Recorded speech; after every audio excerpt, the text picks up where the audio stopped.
Praise the lord. దేవునికి మహిమ కలుగును గాక. ప్రతిరోజు క్రమం తప్పక వాగ్దానాన్ని వీక్షిస్తున్న ప్రతి ఒక్కరికి యేసయ్య నామంలో శుభవందనములు.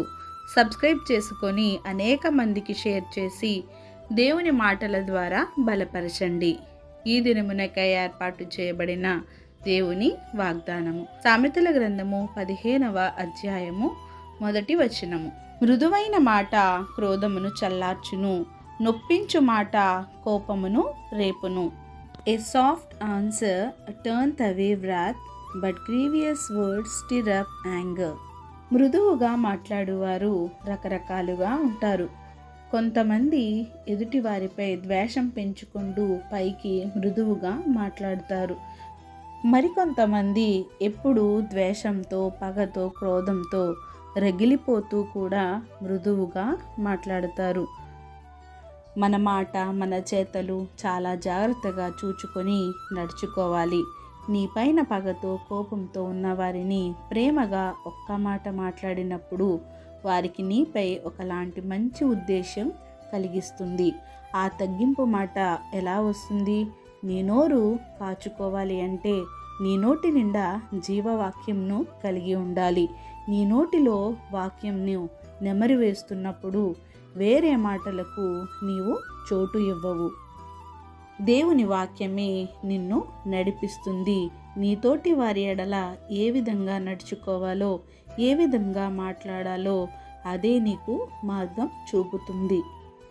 ఒకవేళ నీ ఎడల వారు ఎంత కఠినంగా క్రోధం పెంచుకున్న వారైనా సరే, నీవు మాట్లాడే పద్ధతిని బట్టి వారిలో నీ పైన సమాధానం కలిగిస్తుంది. మన నోరు 2 విధములుగా మాట్లాడగలదు. మృదువైన మాట మాట్లాడగలదు, నొప్పించు మాట కూడా మాట్లాడగలదు.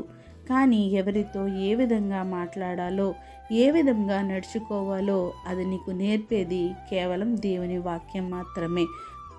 కనుక నీవు దేవునిని జ్ఞానంగా నడుచుకున్నట్టు ఎలానో నేర్పించమని అడగాలి. దివారాత్రములు దేవుని వాక్యమును ధ్యానించుట వలన నీ నోటి నుండా దేవుని మాటలు నిండి ఉండిన ఎడల వ్యర్థమైన మాటలను నీ నోటి నుండి రాకుండా కాపాడుతుంది.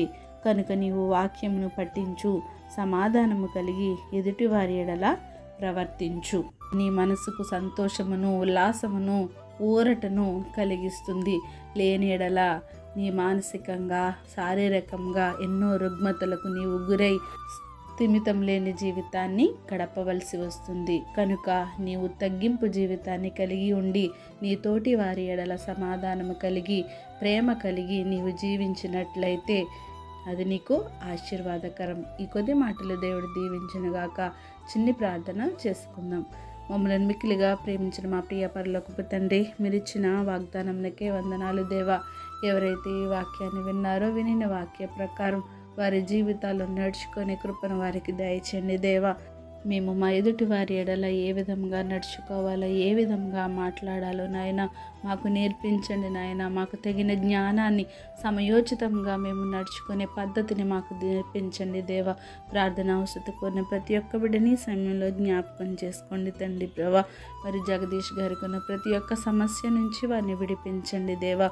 మరి నాయన స్వరూప గారి అక్క కుమార్తె గారి గురించి నాయన మేము ప్రార్థిస్తున్నాం తండ్రి. వారి ఎడల ఒక గొప్ప కార్యంను జరిగించండి. వారి కుటుంబంని కూడా నాయన నీ కృపగల హస్తాల్లో భద్రపరిచి ప్రత్యేక దీవెనలు దయచేయండి. ఇంకా ప్రార్థన అవసరం కొన్ని ప్రతి ఒక్క బిడ్డని ఈ సమయంలో జ్ఞాపకం చేసుకొని సమస్త ఘనత, మహిమ, ప్రభావం మీరే ఆరోపించుకుంటారని యేసుక్రీస్తు పరిశుద్ధ నామమున ప్రార్థించి అడిగి వేడుకొంచున్నాను మా తండ్రి. Amen. God bless you all.